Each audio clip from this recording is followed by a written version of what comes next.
अब बात करेंगे भोपाल की। यहां ड्रग माफिया शारिक मछली गैंग से जुड़े एक बड़े खुलासे ने प्रशासन को हिलाकर रख दिया है। आपको बता दें कि सरकारी जमीन के सीमांकन के पहले ही दिन बड़ा सच सामने आया है। जांच में यह पता चला है कि सरकारी जमीन पर अवैध तरीके से प्लॉटिंग की गई थी। इस दौरान करीब 25 मकान और 50 प्लॉट नपती की जद में आ गए हैं। दरअसल सूत्रों के अनुसार जिहादी शारिक मछली गैंग ने सरकारी जमीन पर कब्जा कर उसे मोटे दामों में बेचा।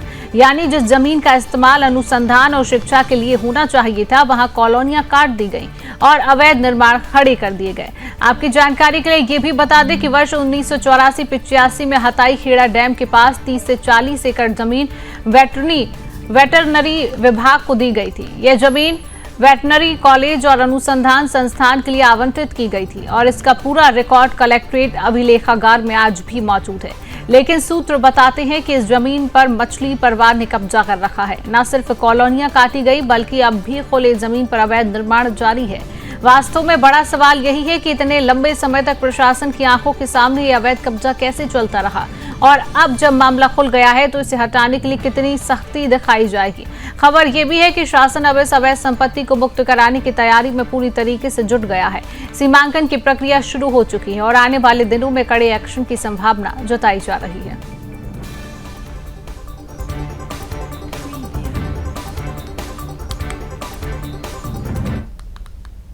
तो इसी खबर पर अधिक जानकारी लेंगे। हमारे साथ मध्य प्रदेश के ब्यूरो चीफ रामस्वरूप शर्मा जुड़ चुके हैं। रामस्वरूप, ये बताइए ये पूरा मामला क्या है और इस गैंग का खुलासा किस तरीके से हुआ और पहले प्रशासन की नजर क्यों नहीं पड़ी इस अवैध कब्जे को लेकर? देखिए शिवांगी, पर सबसे पहले आपको बता दूं कि मध्य प्रदेश की राजधानी भोपाल में न केवल तारिक और यासीन मछली बल्कि बहुत सारे कुख्यात जिहादी माफिया हैं और उनके ऊपर जो जांच एजेंसियां हैं लगातार वो उनकी राडार पर आ गए हैं। और यासीन और तारिक मछली का जहां तक सवाल है तो ये न केवल अंतरराज्यीय बल्कि एक इंटरनेशनल एक अंतरराष्ट्रीय एक गिरोह है और ये न केवल भू माफिया है बल्कि अलग अलग कई तरह के अपराधों में ये मुलव्वस है और कई तरह की जो अवांछनीय गतिविधियां हैं उन्हें मध्य प्रदेश के अलग अलग इलाकों में अलग अलग शहरों में इनके द्वारा अंजाम दिया गया है।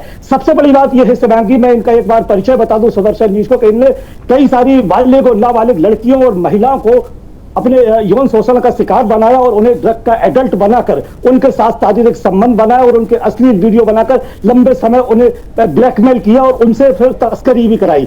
यानी कि वहां विदेशों से जो ड्रग इनके पास आता था उसी ड्रग की सप्लाई दूसरे राज्यों में और भारत के बाहर अलग अलग नेटवर्क पर करते थे। इस पूरे मामले को लेकर मध्य प्रदेश सरकार की एक एसआईटी ने और जांच एजेंसियों ने लगभग 1750 करोड़ का जो ड्रग है वो इनके पास से बरामद किया और इन्हें गिरफ्तार किया। बीते दिनों मध्य प्रदेश के मुख्यमंत्री डॉक्टर मोहन यादव सरकार ने इनके घरों को जमी दोज कर लिया और इनकी जो इमारतें हैं जो बिल्डिंग है उनको ध्वस्त किया। लगातार इनके ऊपर कार्रवाई जारी है और ये जो मामला जिसका हम खुलासा कर रहे हैं सुदर्शन न्यूज का जो ताजा मामला है जिसका आपने अभी उल्लेख किया, ये मध्य प्रदेश की राजधानी भोपाल के हताई खेड़ा डैम इलाके में ये मौजूद है और ये जो जगह है ये वेटनरी अस्पताल यानी कि पशु चिकित्सालय के नाम से ये आवंटित थी और इन माफियाओं ने उसके ऊपर अवैध कब्जा किया और उसे मोटे दामों में जिहादी तत्वों को और दूसरे लोगों को बेचा और इसमें कई सारे जो मकान और जो प्लॉट है वो सरकार की राडार पर आ गए। शिवांगी, बिल्कुल रामस्वरूप, नजर बनाए रखिए और अब ये देखिए कि प्रशासन कितनी सख्ती से इस पूरे मामले पर कार्रवाई करती है। फिलहाल तमाम जानकारी साझा करने के लिए आपका बहुत बहुत धन्यवाद। और अब